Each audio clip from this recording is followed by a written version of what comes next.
அப்பத்த அன்புடன் பயணம் செல்வோமா வெளிநாட்டில் ஃபாரினில் ஜெயின்வில் பிரம்மாண்டம். அப்பத்தா இது என்ன தெரியுமா? இது நாங்க பிறந்த ஊரு, சொந்த ஊரு, நம்ம ஊரு. இருந்தாலும் எங்களுக்கு சிட்டிசன் கிடைச்சிருக்கே. நீங்க 100 வயதானாலும் இங்க வந்து இத மாதிரி பிரம்மாண்ட கட்டிடங்களை பார்க்கலாமே. அண்ணே, இது என்னன்னே இம்புட்டு அழகா இருக்கு. அருமையா மாமான்னு, அத்தையின்னு, மாமின்னு பேர் சொல்லி அப்பா அம்மா கூப்பிட்டு பேசி பாருங்களே. அப்பத்தான் நம்ம நாட்டின் உணர்வும் தமிழின் உணர்வும் தெரியும் ஐயா.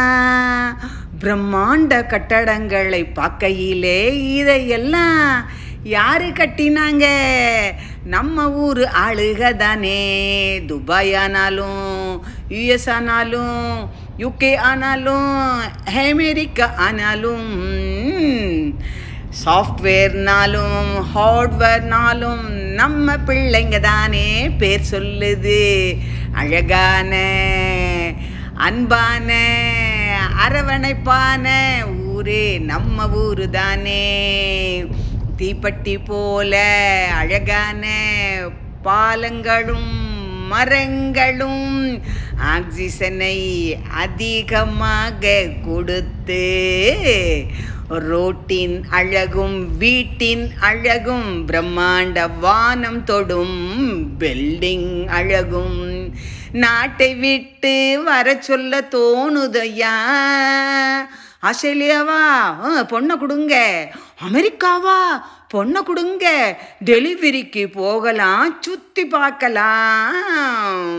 யுஎஸ்ஆ யூகேவா, அடாடா என் பொண்ணு அங்கே தானே இருக்கா, என் பையன் அங்கே தானே இருக்கான். எம்எஸ் படிக்க போன பிள்ளைங்க பத்திரமா வந்துடுங்க. ஆத்தா அப்ப உங்களுக்காக காத்திருக்காங்க. நம்ம ஊர் போல வருமா? வாழ்வதற்கும் டாலருக்கும் வெளிநாடு தானே. அப்பத்தா இந்த நாட்டை பார்த்தீங்களா? ரோடு எப்படி சுத்தமா இருக்கு, டாய்லெட் அதை விட அழகா இருக்கு. அப்பத்தா அத்தே இன்னைக்கு கீரை சமைப்போமா, இன்னைக்கு மண்டி வைப்போமா? இருக்கட்டும் அத்தே, நான் பார்த்துக்கிறேன், நீங்கள் சத்த இருங்க.